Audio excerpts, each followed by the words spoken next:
Finally এখন আমরা রয়েছি বাসে, আর আমাদেরকে বাস আমাদের বেলতলা থেকে মাত্র 10 মিনিটে এসে পৌঁছে দিয়েছে ঘাটাল। এখন আছি ঘাটাল সেন্ট্রাল বাস স্ট্যান্ডের মধ্যে। আমাদের ভিডিওর মাধ্যমে পুরো তথ্য বলবো যে তোমরা গেলে। আজকে আমার সাথে আছে জ্যোতিয়া, এখানে একটা আছে আর তার পেছনে একটা আছে। আর আমার পেছনে এই মুহূর্তে রয়েছে মন্দির, আর মন্দিরের এদিকেই রয়েছে দুটো ট্যাঙ্ক। এই মন্দিরের একদম শান্তির জায়গা। তোমরা জাস্ট তোমরা যদি তোমরা দেখো আমার গায়ে লিটারলি কাঁটা দিয়ে এলে তুমি মাকে ফিল করতে পারবে। আমি মন থেকে বলছি, আর ভাবলাম না, এবারে জাস্ট পুজোটা দিলাম, যেহেতু একবার আমি বেঁধেছি।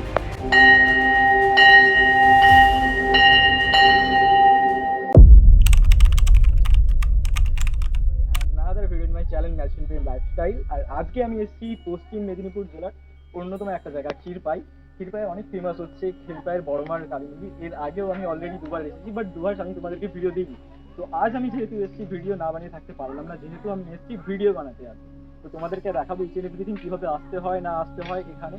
আর তোমরা কলকাতা থেকে এলে কীভাবে আসতে পারবে, বা ঘাটাল এদিক থেকে কীভাবে কোথা দিয়ে আসতে হবে, আমি সব কিছু ভিডিওর মাধ্যমে তুলে ধরবো। তো চলো প্রথমে মন্দিরের ভেতরে যাওয়া যাক, আর এখানে ক্রাইটেরিয়া কী আছে, কীভাবে পুজো করতে হয়, এখানে তোমাদের সব কিছু ভিডিও দিতে হবে। তো চলো ভেতরে যাওয়া। আমার পেছনে এই মুহূর্তে রয়েছে মন্দির, আর মন্দিরের এদিকেই রয়েছে দুটো ট্যাঙ্ক। এই মন্দিরে ঢোকার জন্য প্রথমে আমাদেরকে হাত আর পা ধুয়ে নিতে হবে, যেহেতু মায়ের মন্দিরে এসেছি তো হাত পা তো অবশ্যই ধুতে হবে। তো এখানে ট্যাপ রয়েছে, তো যারা আসবে তোমরাও সবাই এখানে হাত পা ধুয়ে নিতে পারবে।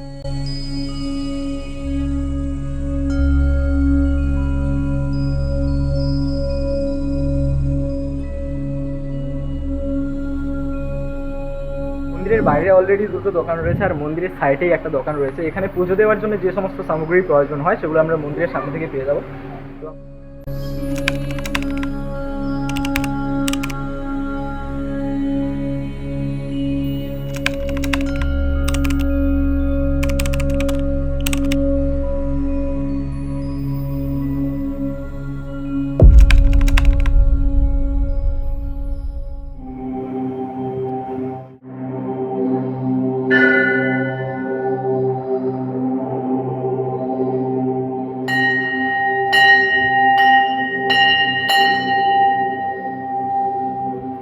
মনকে যদি শান্তি দেওয়ার থাকে, সত্যিই বলছি, তোমরা একবার করে হলেও একটু সময় বের করে মায়ের মন্দিরে এসো।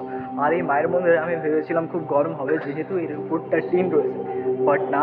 এই মায়ের মন্দিরের সাইডেই যে রয়েছে খালি মাঠ দিয়ে দারুণ সুন্দর হাওয়া আসছে মন্দিরের মধ্যে, আর একদম শান্তির জায়গা। তোমরা জাস্ট এখানের যে অ্যাম্বিয়েন্স, একটা ওম শুনলে কান আর গা দুটোই কাঁটা দিতে বাধ্য হবে। তোমরা দেখো আমার গায়ে লিটারলি কাঁটা দিচ্ছে এই মুহূর্তে। ভাই সত্যি এখানে এলে তুমি মাকে ফিল করতে পারবে, আমি মন থেকে বলছি। আর এই মায়ের মন্দিরের বাইরেই রয়েছে আরও দুটো জিনিস, যেটা হচ্ছে ছোটো মার মন্দির। এই মুহূর্তে আমার পেছনে রয়েছে, এই ঘরের মধ্যে রয়েছে ছোটো মা। আর এখানে যেটা শ্যাওড়া গাছ, তোমাদের যেটা যা মনস্কামনা রয়েছে, তোমরা যদি সেই মনস্কামনা রেখে এই গাছের মধ্যে ডুরি বাঁধো, যেটা আমিও শুনেছি, আমিও বেঁধেছি আগে, এবারে আমি বাঁধলাম না, এবারে জাস্ট পুজোটা দিলাম, যেহেতু একবার আমি বেঁধেছি। যে মনস্কামনা আছে এই শ্যাওড়া গাছের মধ্যে, সেই ডুরিটা তোমরা যদি বেঁধে সে মনস্কামনাটা রাখো, মা তোমাদের ইচ্ছা পূরণ করবেই করবে। আর যখন তোমার ইচ্ছে পূরণ হয়ে যাবে, এখানে একটা নিয়ম আছে, যেটা হচ্ছে তোমাদেরকে যখন তোমাদের ইচ্ছেটা পূরণ হয়ে যায়, তখন এসে যে কোনো একটা ডুরি তোমাদেরকে খুলে নিয়ে যেতে হবে। এগুলো আমারও শোনা কথা, এখানে যারা রয়েছেন তারা আমাকে বলেছে এই কথা, সেই কথা অনুযায়ী আমরা চলেছি। সত্যি বলছি, একবার তোমরা সময় বের করে এসো, ঠিক আছে? এবার কীভাবে আসতে হবে সেটা আমি বাইরে যেয়ে বলছি। তোমাদেরকে একবার মায়ের মন্দিরের আমি দিকটা দেখিয়ে দিই। বাই দ্য ওয়ে, ভিডিওটা তোমাদের কেমন লাগলো তোমরা জানিও অবশ্যই। তো এই মুহূর্তে আমাদের মন্দিরে পুজো দেওয়া কমপ্লিট হয়ে গেছে। মন্দির থেকে বাইরে বেরিয়ে এসে এই মুহূর্তে আমরা দাঁড়িয়ে রয়েছি, আর পুরো এদিকে এলাকা পুরো মাঠ। এদিকে একটা সুন্দর নদী রয়েছে, পরে যদি কোনোদিনও আসি তোমাদেরকে দেখাবো। এই টাইমে প্রচণ্ড রোদ, আর এখন দুপুর প্রায় কটা বাজে? এখন দুপুর 1টা বাজে, আর এই চড়া রোদে যাওয়া একদমই সম্ভব না। তো পরে কখনো যদি আসি নিশ্চয়ই তোমাদেরকে নিয়ে যাবো নদীর পাড়ে।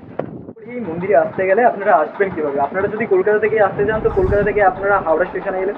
হাওড়া স্টেশন থেকে আপনারা যদি বাই ট্রেনে আসতে চান, বাই ট্রেনে করে আসতে হলে আপনার ওখান থেকে পড়বে আপনার চন্দ্রকোনা রোডের যে কোনো আপনি ট্রেন নিয়ে নিলেন। চন্দ্রকোনা রোড নেমে এখানে আপনি বাস পেয়ে যাবেন। তো ক্ষীরপাই আপনাকে নামতে হবে হালদারদিঘি মোড়। আর যদি আপনি চন্দ্রকোনা দিয়ে ঘুরে আসতে না চান সেক্ষেত্রে আপনাকে কী করতে হবে, পাঁশকুড়া স্টেশনে আসতে হবে। পাঁশকুড়া স্টেশনে আসার পরে পাঁশকুড়া থেকে আরামবাগ ক্ষীরপাই প্রচুর বাস রয়েছে, ওই স্ট্যান্ড থেকে ডিরেক্ট আপনি নিতে পারেন। আর যদি ডিরেক্ট বাস না পান তাহলে আপনি নামবেন ঘাটালে। ঘাটাল থেকে আপনি আরামবাগ ক্ষীরপাইগামী প্রচুর বাস পেয়ে যাবেন। আপনি নামবেন ক্ষীরপাই হালদারদিঘি মোড়। এখান থেকে প্রচুর টোটো রয়েছে, বড়মা মন্দিরে বললেই চলে যাবে। আমি রাস্তার ইন্ডিকেটারটা দিয়ে দেবো ভিডিওর মাঝে, যে কীভাবে যাবেন ডিসক্রিপশানে ভালোভাবে লিখে দেবো। আর যদি আপনারা বাইকে আসতে চান তো বাইকে আপনারা মারবেন ক্ষীরপাই বড়মার মন্দির, তো অনেক কম সময়ে চলে আসতে পারবেন। তো এই হচ্ছে ক্ষীরপাইয়ের ভিউ। তো ভিডিওটা কেমন লাগলো অবশ্যই কমেন্ট করে জানিয়ে, ভিডিও ভালো লাগলে একটা লাইক কমেন্ট আর সাবস্ক্রাইব করে দিও। চলো দেখা হচ্ছে আবার একটা নতুন ভিডিওতে। সবাই ভালো থাকবেন, সুস্থ থাকবেন।